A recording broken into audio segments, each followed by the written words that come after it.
Hello guys, Ian65 here.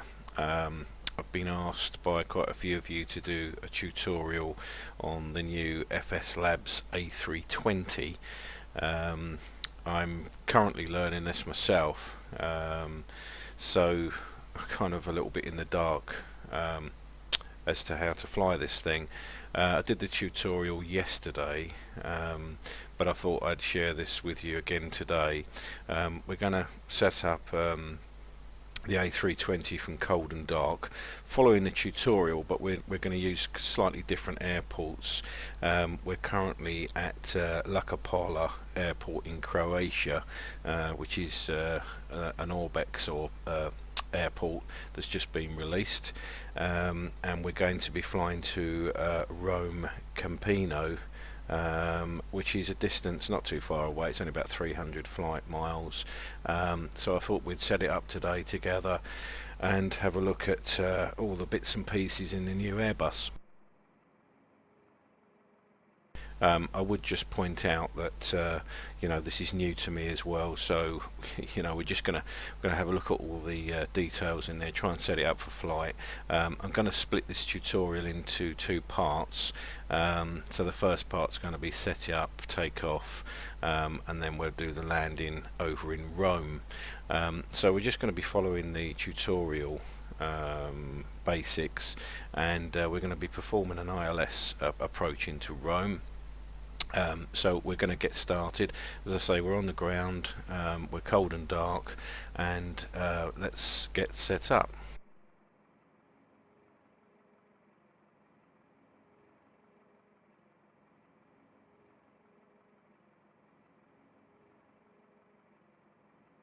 Okay, so the first thing we need to do is power up the aircraft, and in order to switch on the power, first of all we come down to this BRT bright button and we hold that on for 2 seconds.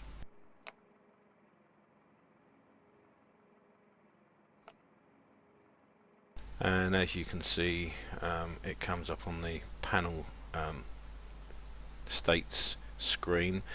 We're just going to come out of that, and we're going to go into the MCDU menu and options, and the first thing we're going to do is what are we going to do? External controls, and we're going to connect the ground power unit and the chocks, set the chocks. Sorry, we'll start that again. We're going to connect the chocks, they're already connected, sorry about that. Okay, so now we're going to connect the power unit, the ground power unit, and then we're going to come out of there, and we're just going to go and check the units. Centigrade, kilograms, yep, that's fine. You can see this options page here. This tells us where we can load everything in. But before we do that, we're just going to set up a few other bits and pieces, power up the aircraft. So let's come back out of there for a moment.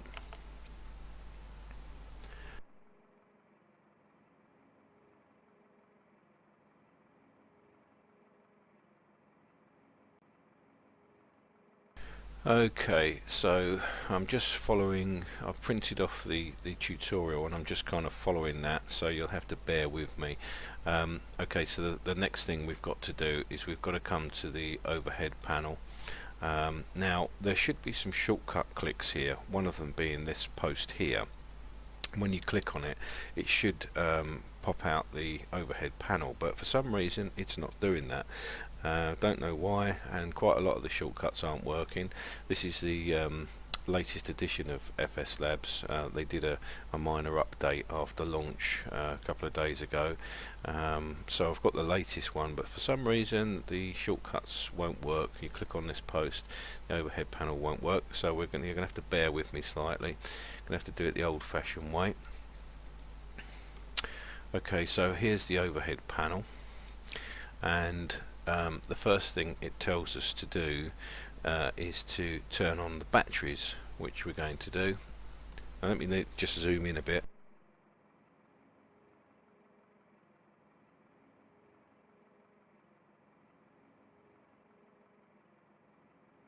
Okay, so you can see here we've got the electrical section, and the two batteries are here, and if we press the first one on and the second one on, you'll hear that the batteries have come on. And the next thing we need to do is we need to come down to the external power which is available, because if you remember, we've plugged in the ground power unit, and we need to click on external power.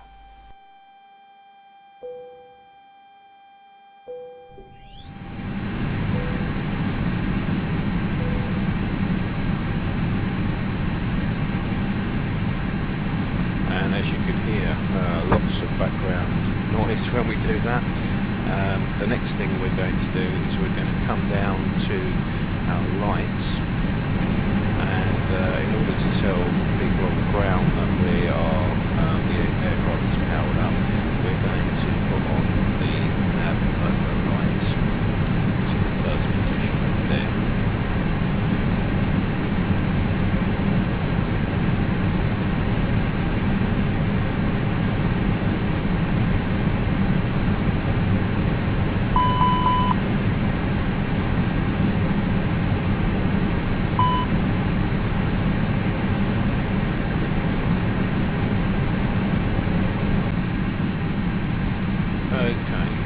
We're going to come back down to the virtual cockpit, and the first thing we're going to do down here, we're going to switch on these screens. When we do that, just dial that in, switch it on, and also one. You can see that the screens do a self-test for time. Let's just come down with the rest of them.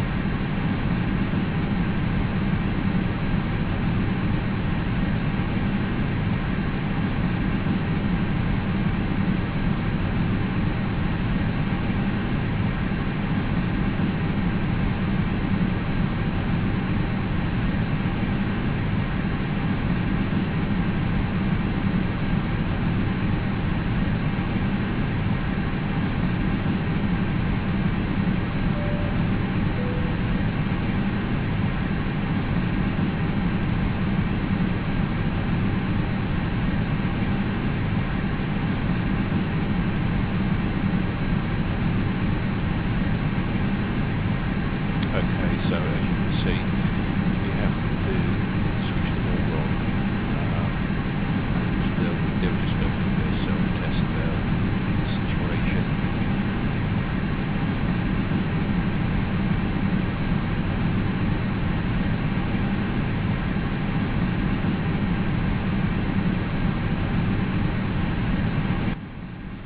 Okay, so the next thing we need to do is come back up to the overhead, and we have to extinguish all these white lights that are showing anywhere. So the first ones are the fuel pumps, so they can be switched on.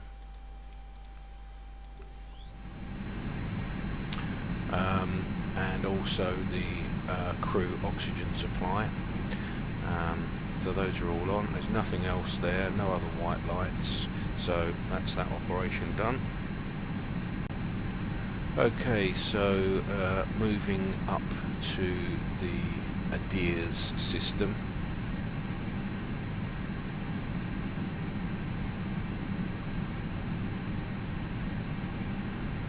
You can see here that they're currently off. So we need to align these, and all you simply do there is to switch those on to nav, and they will normally take I don't know, about 8 minutes to align. So we're going to let those align and move back down to the let's see now, just following this, we need to come back down to the exterior lights, and we need to switch on the strobe to auto.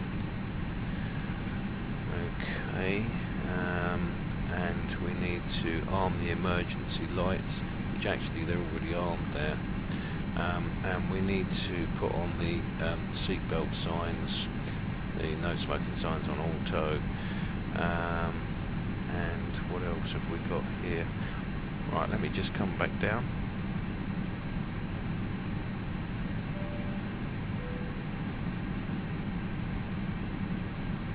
The next thing we need to do is make sure that the nose wheel anti-skid is switched to on. Going back to the overhead panel, we also need to make sure that this air conditioning unit, the pack flow, is switched to normal. Okay, we've come down to the pedestal, and the next thing we need to do is make sure that the transponder here, the various switches here are set on. So we're going to set this transponder to on, and also the this one to on. We'll come back to the transponder in a moment. We're not using ATC, so we're not going to set a code in here.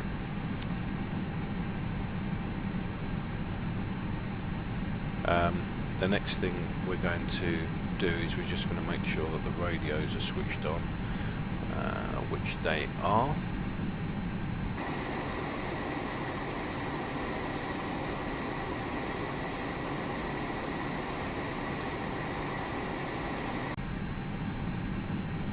Okay, so the next thing we need to do is we need to click on the MCDU panel, and we're going to start initialization of the FMGS.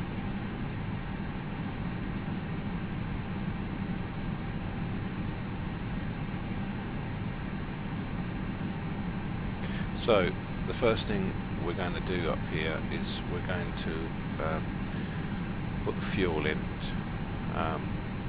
Now I've calculated that fuel for this trip is going to be 50,000 kilos, and we just type that into the bottom, that comes up on the bottom of the scratch pad, and then we just line select it in there, and this will distribute the fuel over the outer and inner wing tanks. There's not enough fuel to go into the centre, so that's all fine. We'll return, and we're going to go into payload, and we're going to basically use this line here. Alright, start again. I'm just reading the notes here for a moment. Okay, just reading through the notes here. It says that the total zero fuel weight, which is the total weight of the aircraft without fuel, shall be 61 metric tons. So we're going to type 61 into here. If we type in 61 there, and that gives us our zero fuel weight and centre of gravity.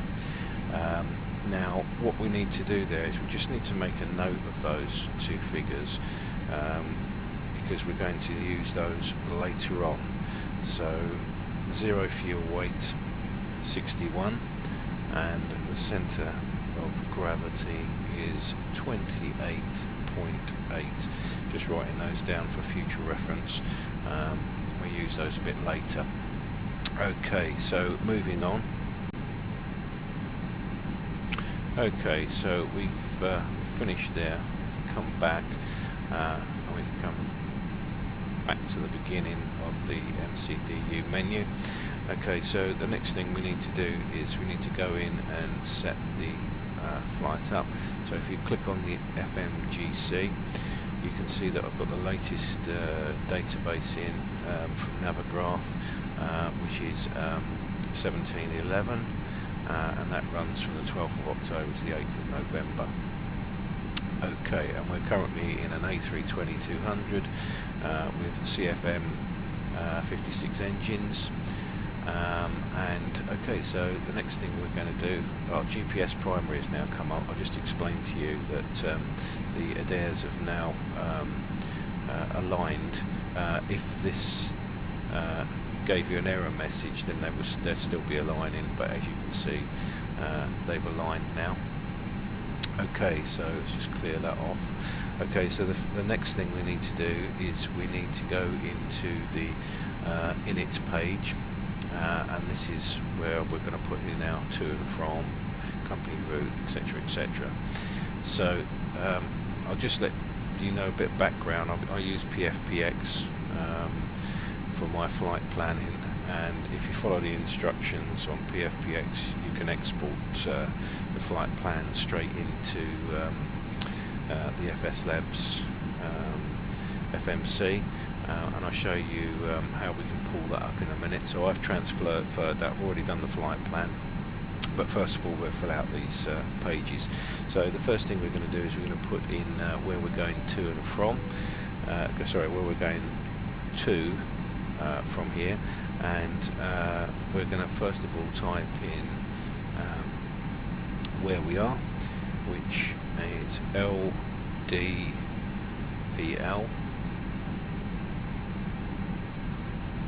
and slash we're going to Rome, which is Lyra, L-I-R-A. Okay, so we line select that in from to, and this information loads automatically. This is from, as I just mentioned, from PFPX, and it's already given us information that it's pulled up from that flight plan, which we're just going to insert. And this is basically giving us, if you go back to your PFPX planning, you'll see this information on here, which is basically the star, etc, etc, the route.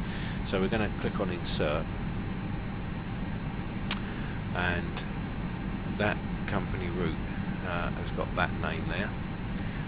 We're going to give it a flight number. We're on EasyJet, so we're going to call it EYZ3221.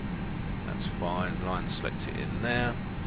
The next thing we're going to do is we're going to use the cost index in the tutorial, which is 20. I have no idea what EasyJet's cost index is, but we're just going to use that one. And the cruise altitude for today is it's only a short flight, so it's 27,000 feet. Actually, you only need to put 270 in, and that will load in there. Now that gives us a temperature at that altitude of 27,000 feet. Now if like me you're using AS16, then you know you can put all your planning in there, and you can actually make sure that the weather is correct, that at that temperature it will be -38. Okay, so that's the initialization page all done. Okay, so there is one other little tab here, which is the IRS init, and if you switch on that, click on that, you can see that this will actually tell you the latitude and longitude of where you are sitting. Now you can check that against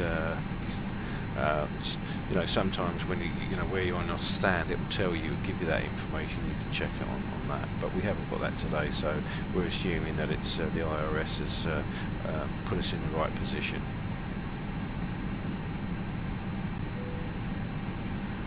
Okay, so we're going to come down and we're going to click on flight plan.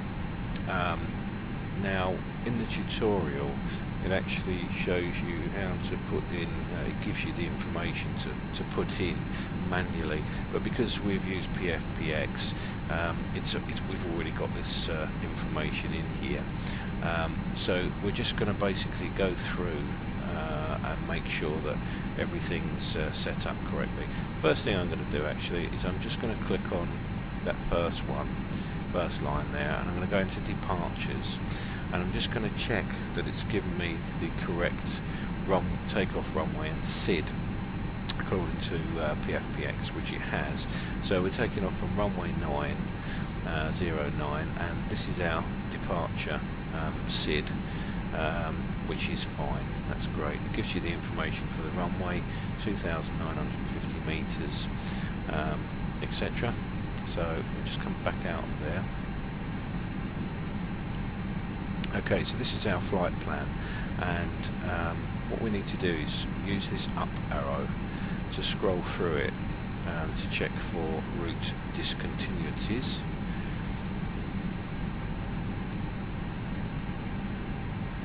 And as you can see, there's one there. So we need to clear that, and then all we simply do is click on the clear button in the bottom right there and click next to it. And then this will turn yellow, and what we need to do then is just click on the insert.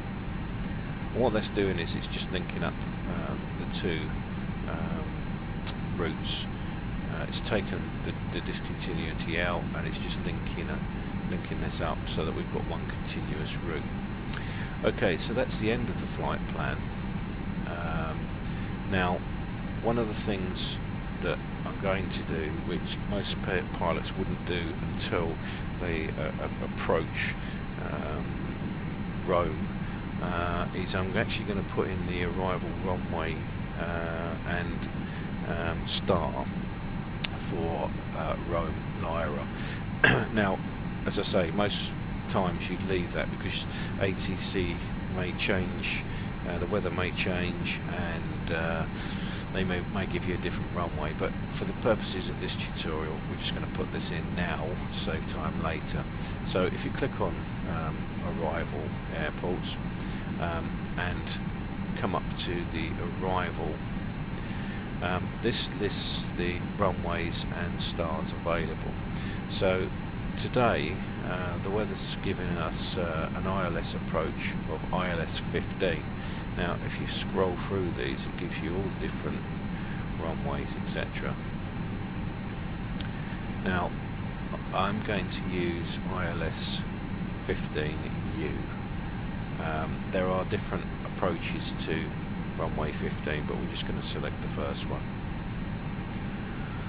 Okay, now this gives you the stars that are available, and I'm just going to scroll through. As PFPX is actually giving us this one, which is the MOP U3G, and that's actually already brought that up for us. Now I'm not actually 100% sure whether it gives you this because that's the one that's used for that, or that's come via the PFPX at some stage. No idea there, but it is the correct star that we want. So once we've got that information up there, we just click insert, and that will load it into the flight plan. Now it's given us a flight disco there, which we're going to take out, so just click clear and then insert, and then we should have one continuous flight plan. So if we just click on flight plan again to bring us to the top, what we're going to do is we're just going to scroll through a second time just to make sure there's no more discos.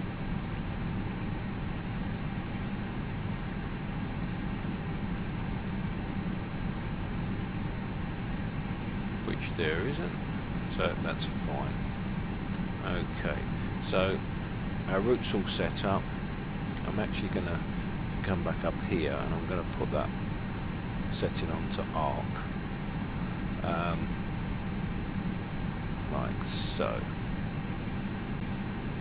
Okay, so one way in which we can check our flight plan is continuous. There's no brakes on it. If we come up to here and alter the map onto plan, just pop that out for you. What we can do is we can scroll through the flight plan from start to end, and if we use the up arrow here, you can see that the routes will run through like so.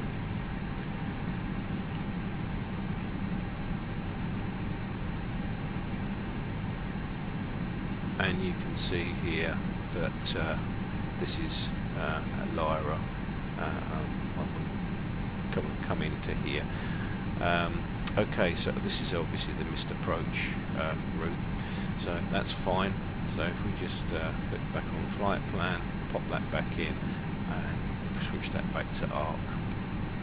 Okay, so far so good. Okay, so the next stage of setup is we're going to go back to the init page, and there's actually a second page to this very important page, and we access it by clicking on the right arrow there, and it's called init as well, but it's we call it init B page, and this is essential information for the flight. If you remember, we worked out the zero fuel weight and centre of gravity earlier, and what we need to do now is we need to put that back into here. So what we're going to do is we're going to type into the scratch pad 61.0 / and the centre of gravity was 28.8, and we're going to line select it into there. Okay, so the next thing we need to do is we need to put in the block fuel, and if you remember, the block fuel for this trip was 50, so if we put in 50.0 and line select it into there. Okay, so you must put this information in. I'll let you read through the notes on the tutorial, and you can see why all of this information is essential to the flight planning. Okay, so we're going to move on now, and we're going to come down. We're going to click on the performance tab, and we're going to enter the information required in these boxes. The V1 rotate, V2 speeds need to come in. Now we can shortcut those. If you just click on V1, it will load it down the bottom of the scratch pad, line select it back in. Also on the VR, which is normally the same speed, and then the V2 speed 190. Okay, so that's that information put in. The next thing we need to put in is the flex to temp information. Okay, so the flex to temp calculation is if you want to derate the engine takeoff, and we're going to put an assumed temperature of 59 in, which is the tutorial recommendation, because we're not at maximum weight. Although, to be quite honest, I'm looking at the takeoff speeds here, and I'm wondering if we need to derate due to the high takeoff speed. But we're going to do that anyway because we're just following the tutorial. So if you type in 59 there, line select it in there, that's the flex to temp. So basically you'll turn the aircraft that it's actually 59 degrees outside, and it will derate the engine takeoff. Next thing we need to do is we need to put in the flaps. It's going to be flap 1 takeoff, so line select that in there, 1 comes up, and that's all that information put in. Okay, so we're going to close that down for a moment. Next thing we're going to do is we're going to enter the QNH. Current QNH is in fact 1013 here, which is already defaulting there. We just need to make sure that co-pilots is the same, and then we need to come down to the standby, and we just need to make sure that this is this barometer is also 1013 and in QNH.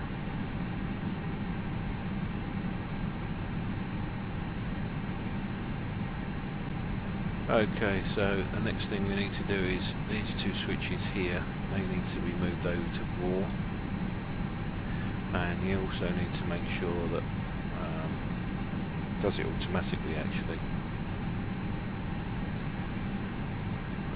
Just make sure that the co-pilots need to be switched on there as well to VOR.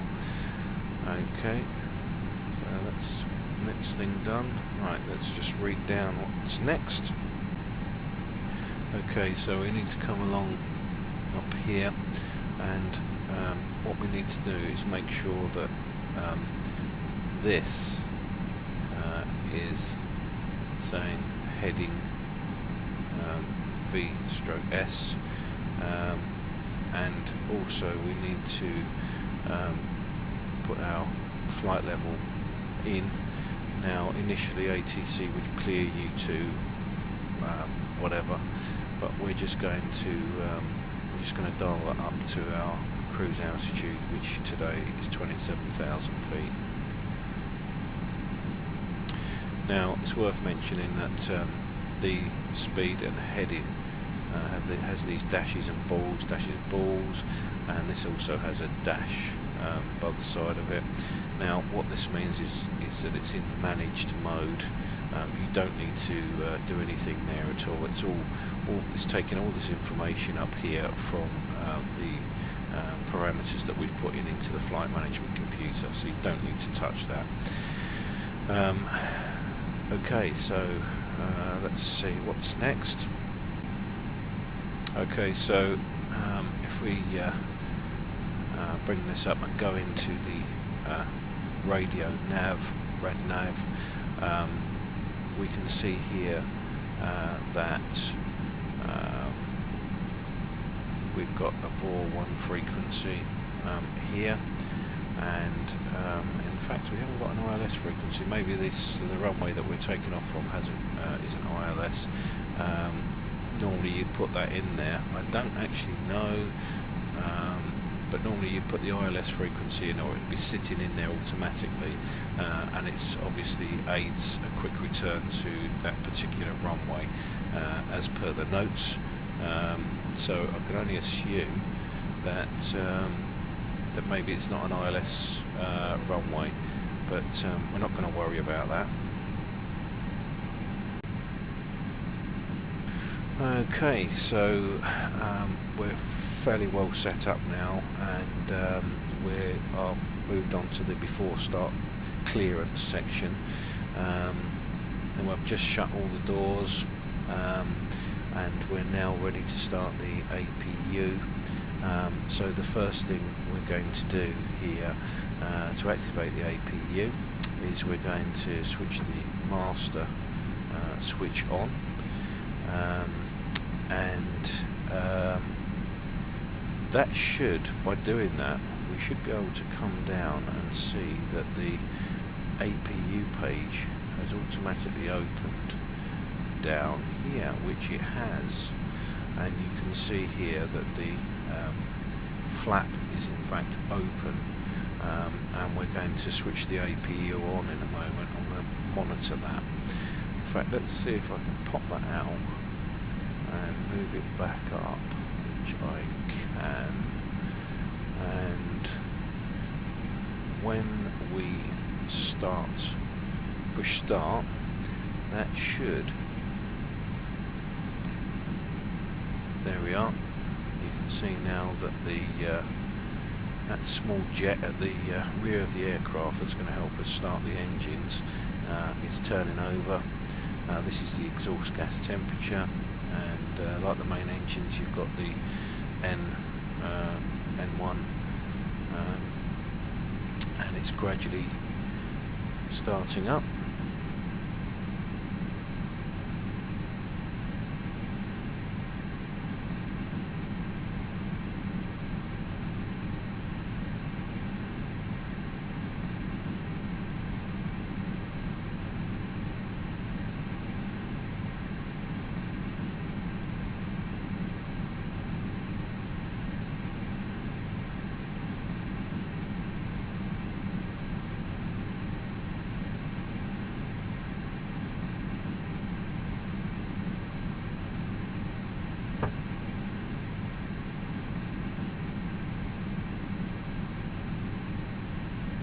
Okay, so we've successfully started the auxiliary power unit. Let's just click that down there.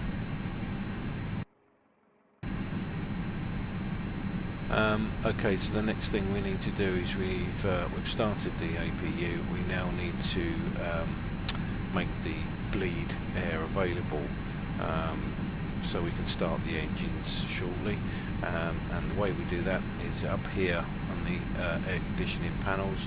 You've got the APU bleed. We just switch that on, and that makes that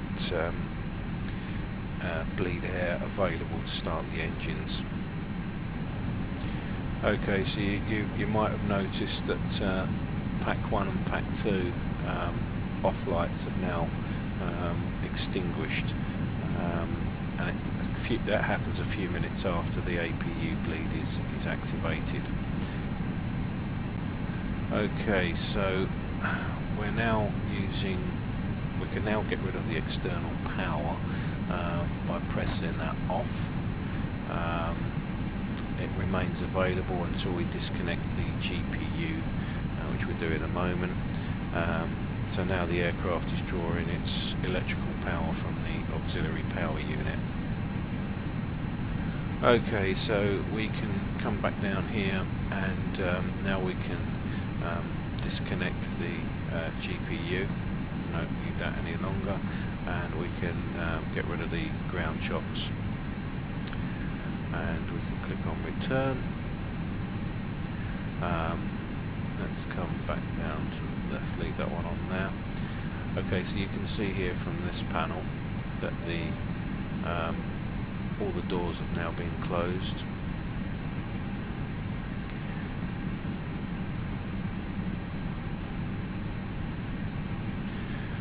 And you can see here these will become active when the engines are started. That we've got the seat belts on, no smoking signs, TCAS is in standby, and the APU bleed is running. Okay, so jumping back up to the overhead panel, the next thing we need to do is switch the beacon on. Those are the red flashing lights on the top of the aircraft. Now that's used basically to tell the ground crew that the auxiliary power unit's running. It says in the tutorial to turn it on now. Personally, I would have turned it on as soon as I started the APU, but anyway, we're just following the tutorial here. Okay, so just jumped outside for a moment. As you can see, we don't have a lot of room to push back. At this airport it's quite small, so we're not going to be actually pushing back, even though I've got GSX configured, because we're just going to turn, as you can see there, and head out to the runway, which is up there to the right. So all we're going to do now is we're going to start the engines from where we are. Okay, so if we come down to the engine start panel, first thing to do is obviously make sure that your park brake's set, and then we have this engine starter here. That needs to be right clicked over to the ignition start, and what we need to do now is we're going to start engine 2, and the way in which we do that is we right click with the mouse and then left click with it, and that will start the actual engine. And if we come up and monitor the engine start here, you can see that engine 2 is beginning to turn.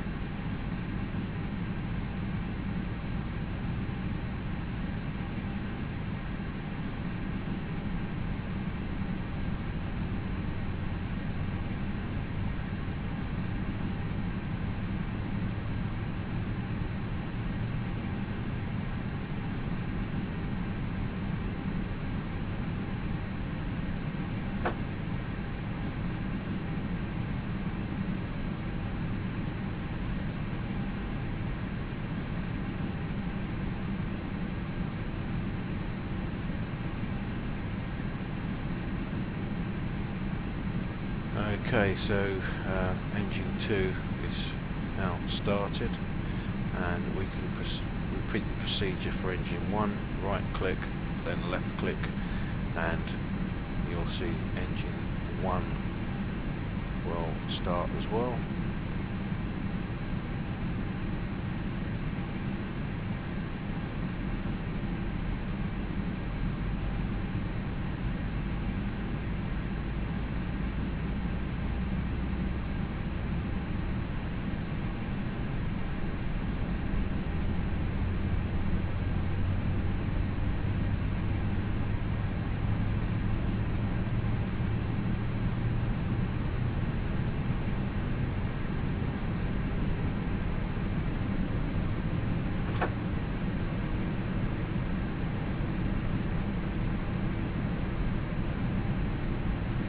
Okay, so that completes the engine start sequence, and what we're going to do now is we're going to return the engine ignition to the normal position, and let's see what's next.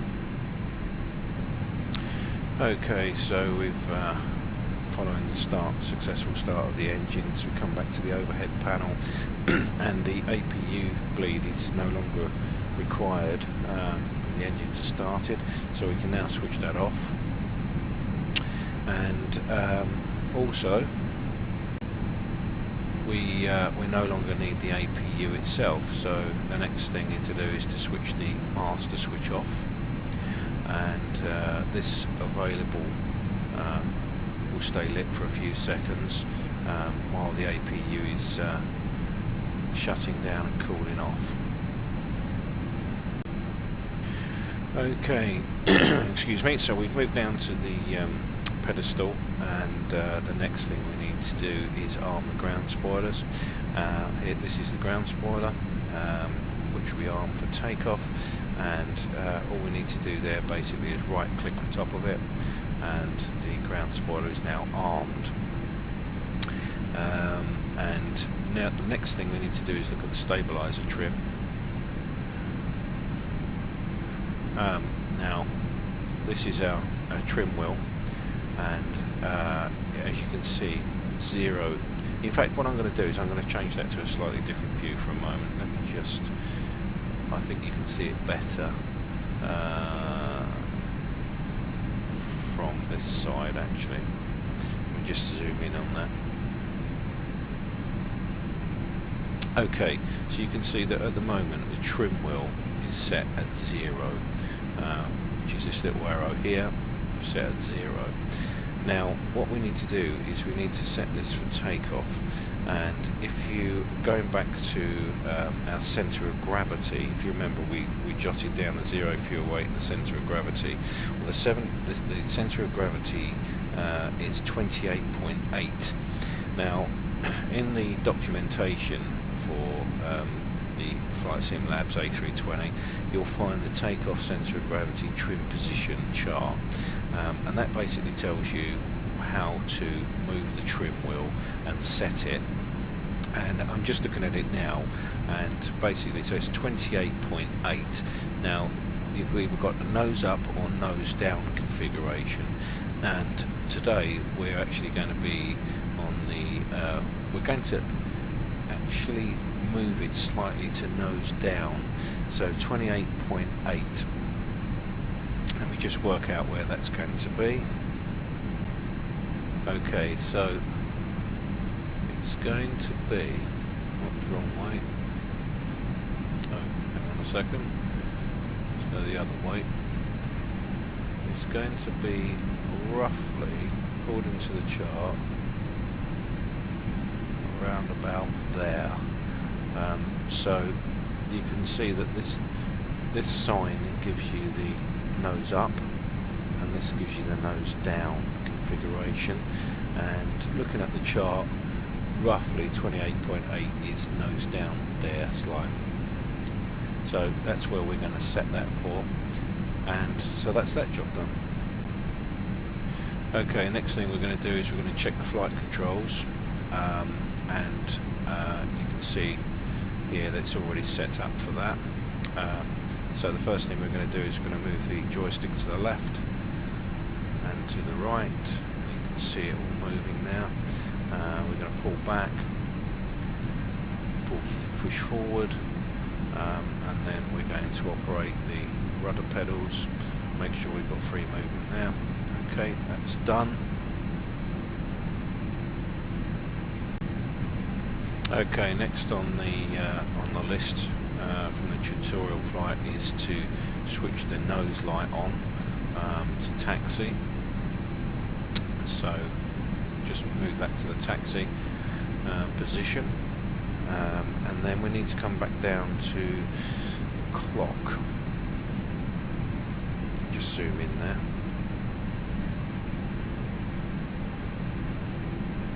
Okay, so before we actually move the aircraft, according to the tutorial flight, is we need to start the clock running, and we need to switch that to run. So down the bottom here, if we left click that, and we'll put that in run mode.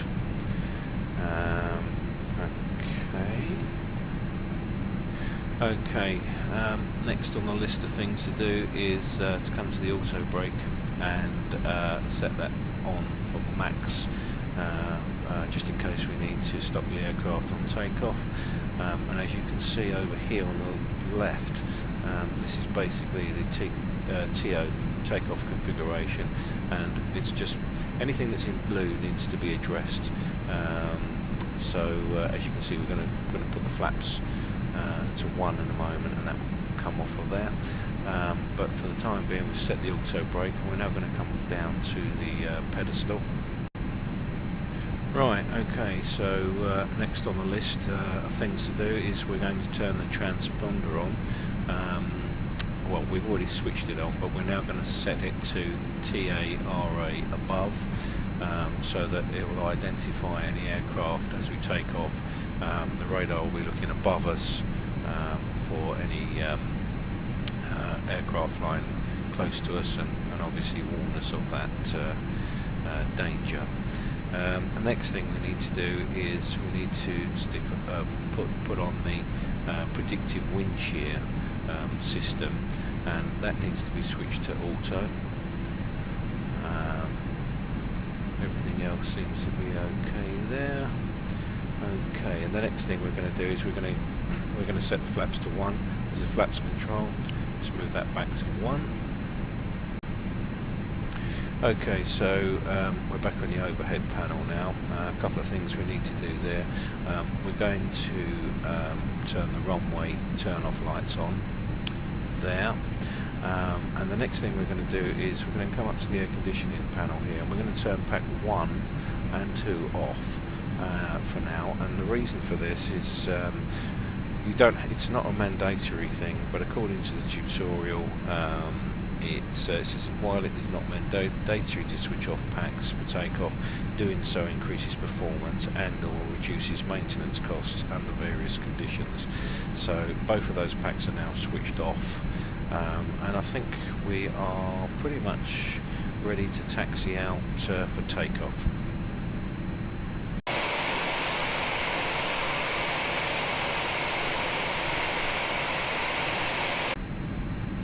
Okay, we're ready for takeoff. We're ready for taxiing, and there's just one thing I need to explain to you before we taxi.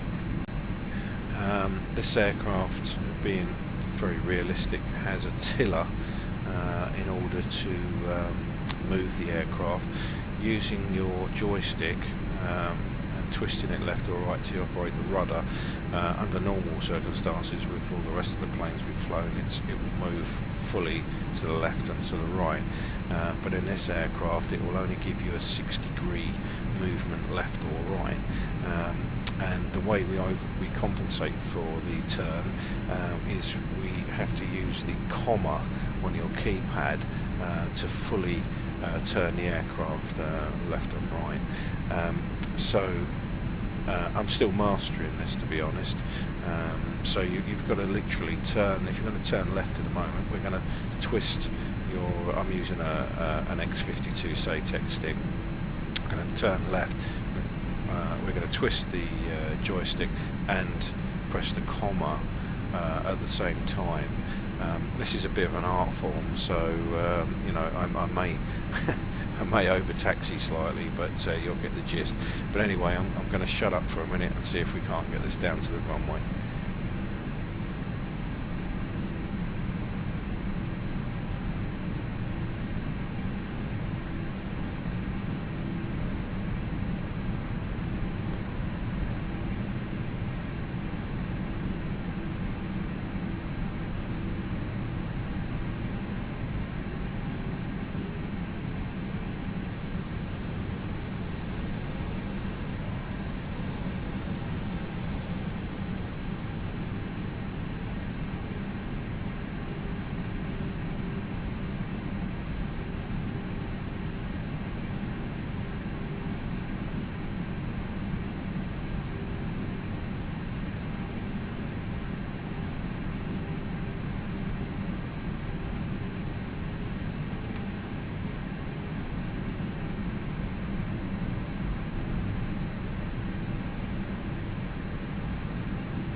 Okay, well, I've managed to get this far. It's it's a little bit tricky using the tiller system, but you soon get used to it. You just have to be careful when you press the comma that you don't overcompensate the turn, but I'm sure you guys will get used to it.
Okay, so we've arrived at the runway threshold. I'm just going to stick the parking brakes on for a moment because there's some other bits and pieces that we need to do.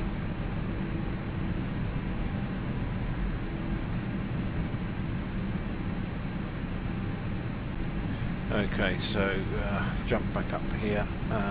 First thing we need to do is we're going to put the take up the landing lights on, and we're also going to move the nose to take off, nose light, and I'm also going to put on the probe window heat. And I think we're ready now to venture onto the runway and line up, so I'm going to take the parking brake off and line up on the runway.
Okay guys, we're all lined up ready to go. One of the things that we have to set before we take off is this chronograph, which we'll press in a second. Just also like to mention the fact that the TO config is all okay. It's all normal. There's no blues there to signal that we've got a problem. Just check here, we've got our flaps set. And everything else is okay. I didn't do this tutorial yesterday, and to be fair, when I took off, there was a few warning signs because obviously we're used to just pressing and clicking a button for the takeoff and not using the throttles so much. Yeah, let's give it a go, see how we get on. So I'm going to start the chronograph by clicking that button, and let's give it a go taking off. So we're going to advance the throttles to 50% and then all the way, and let's just see what this thing will do.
so we've made a successful takeoff. We're going to put the bleed air packs 1 and 2 back on, and we're going to turn off the runway lights.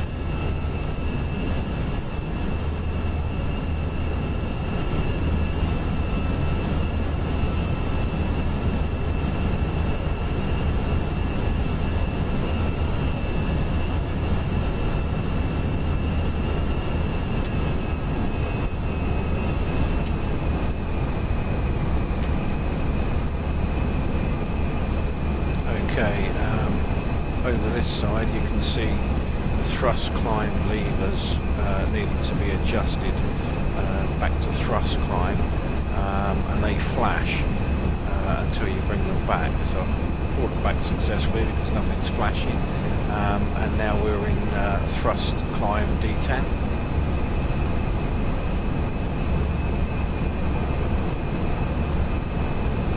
Which, as you can see here, is indicated there. So we know that the throttles are now in the right D10 for climbing. Next thing to do is we can unarm the ground spoilers by left clicking, and I think the flaps we can now set to 0. Wrong way. Right click.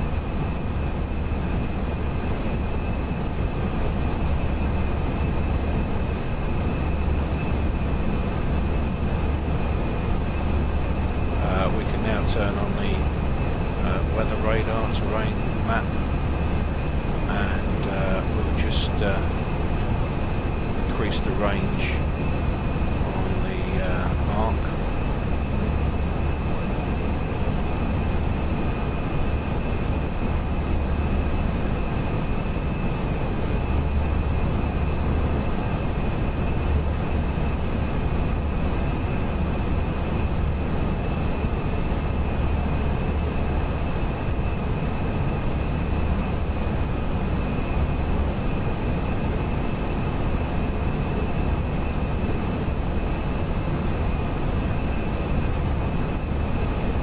Thing I have noticed is that the speed button is at 198. I'm not sure why that is, because if you press it, it should go into managed mode, so I'm not quite sure what's happening there. Whether we get to 10,000 feet. Well, we're going to set the QNH now. If we press this in, it will go to standard. And you also need to go across and do that on the co-pilot side and on the standby. And we can turn off the lights. Now let's see if this goes into managed mode. No, still not going in there. Okay, let's turn off the lights.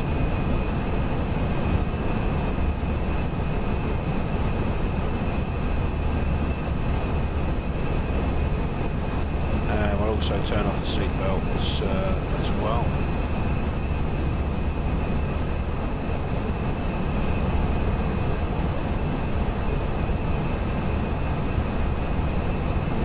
Say the only thing that's worrying me, we've successfully taken off, but I'm not sure why we haven't got any speed.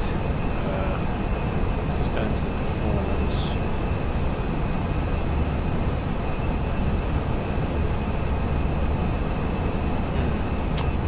Not sure about that.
set it to managed.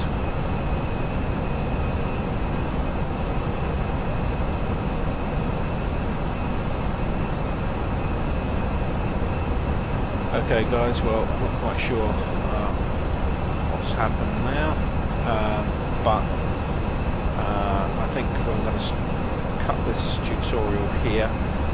As you can see, we've taken off successfully, and we're climbing up to our flight level 27 on our way to Rome. So I'm going to cut this video here, and I'll see you in part 2.